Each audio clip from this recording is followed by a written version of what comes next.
तो जैसे कि हम जानते हैं कि कल NHB का एग्ज़ाम था, तो मैंने वो एग्ज़ाम दिया था और आज हम उसका एनालिसिस कर रहे हैं। ठीक है, तो जो NHB का एग्ज़ाम था वो हमारा 27 को होने वाला था, लेकिन वो पोस्टपोन हो गया था इलेक्शन की वजह से, तो वो कल था, 6 मार्च को था। ठीक है, तो ये जो एग्ज़ाम था उसमें हमारे 4 सेक्शंस थे।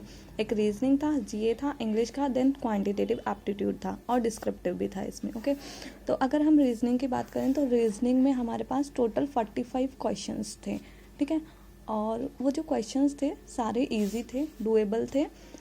उसमें क्या था, सिलॉग्स थे, क्वाड्रेटिक सिलॉग्स थे, और वो जो हमारे इक्वेशंस वाले क्वेश्चन होते हैं तो वो कोडेड इनइक्वालिटी थी, कोडेड ब्लड रिलेशन था, डायरेक्शन का भी क्वेश्चन था, और पजल्स थी। पजल्स शायद चार पजल्स थी, जिसमें से 2 तो ऐसे ही थी, नॉर्मल थी, मतलब उसमें और वेरिएबल्स नहीं दिए थे, लेकिन 2 थी जिनमें वेरिएबल्स दिए थे। एक थी वो जो डिजिग्नेशन के हिसाब से होती है, PO, क्लर्क, असिस्टेंट मैनेजर, वो था, और उसमें ही मंथ्स भी दे रखे थे और उतने लोग थे, तो ये 3 वेरिएबल्स में थी।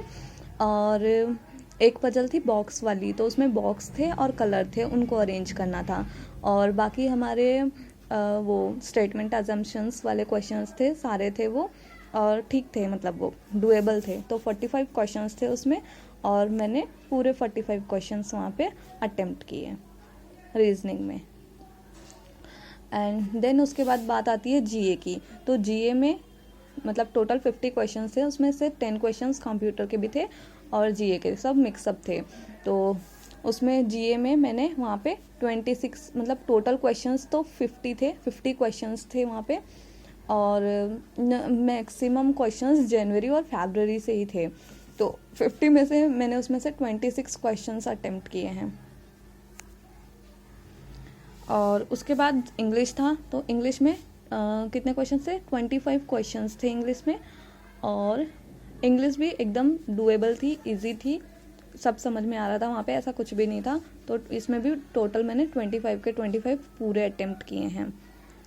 तो ये था हमारा इंग्लिश का। फिर आते हैं क्वांट पे। तो क्वांट में 35 क्वेश्चंस थे, और ये भी अच्छा था। इसमें पजल वो DIs थे, हमारे रॉन्ग नंबर सीरीज आ रखी थी, और क्वाड्रेटिक इक्वेशंस थी, ये था, और बाकी मिसलेनियस क्वेश्चंस थे। तो सारे डुएबल थे, किए जा सकते थे इजीली।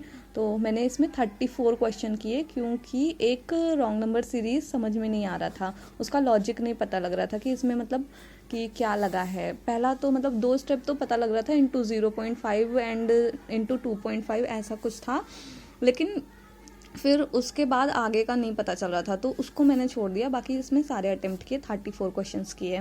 फिर डिस्क्रिप्टिव था, तो डिस्क्रिप्टिव में 3 दिए थे हमें, तो मैंने उसमें से वो किया, म्युनिसिपल, जो हमारे म्युनिसिपल कॉरपोरेशन होता है, उसको एक लेटर लिखने के लिए आया था कि उनको इनवाइट करने के लिए कि वो जो ड्रेनेज है, सैनिटाइजेशन वगैरह का जो भी उसके लिए वो जो स्टेप्स ले रहे हैं उनके बारे में डिस्कशन करने के लिए, बताने के लिए कि इसको हम और कैसे इम्प्रूव कर सकते हैं।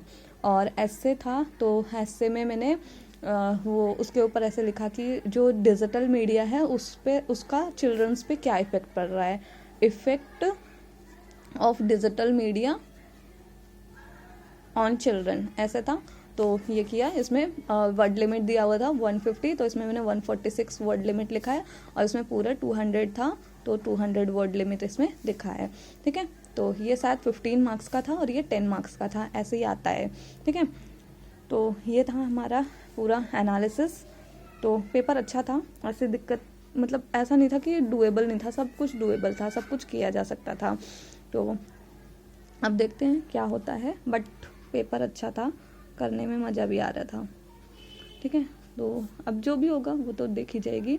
इंटरव्यू के लिए अगर अपेयर हो जाते हैं तो बहुत अच्छी बात है। ठीक है, और जिसका भी एग्ज़ाम होगा तो वो अपने कमेंट करना कितने क्वेश्चन उनने अटेम्प्ट किए। मैंने टोटल 155 में से मैंने किए हैं, 155 में से मैंने 130 क्वेश्चन अटेम्प्ट किए हैं टोटल। ठीक है, 174 मार्क्स के मतलब मैंने अटेम्प्ट किए हैं। अब देखते हैं कि उसमें कितना आता है, तो देखेंगे जो भी होगा। ठीक है, तो बाकी प्रिपरेशन तो हमें करनी ही है, बिल्कुल भी मतलब प्रिपरेशन में लूज़ नहीं होना है, कभी कभी होता है कि बहुत ज़्यादा थोड़ा सा प्रॉब्लम्स हो जाती हैं, बट स्टिल कोई बात नहीं, वो सब होता रहता है, कुछ और कर भी नहीं सकते अभी। ठीक है, तो यही था। Bye bye.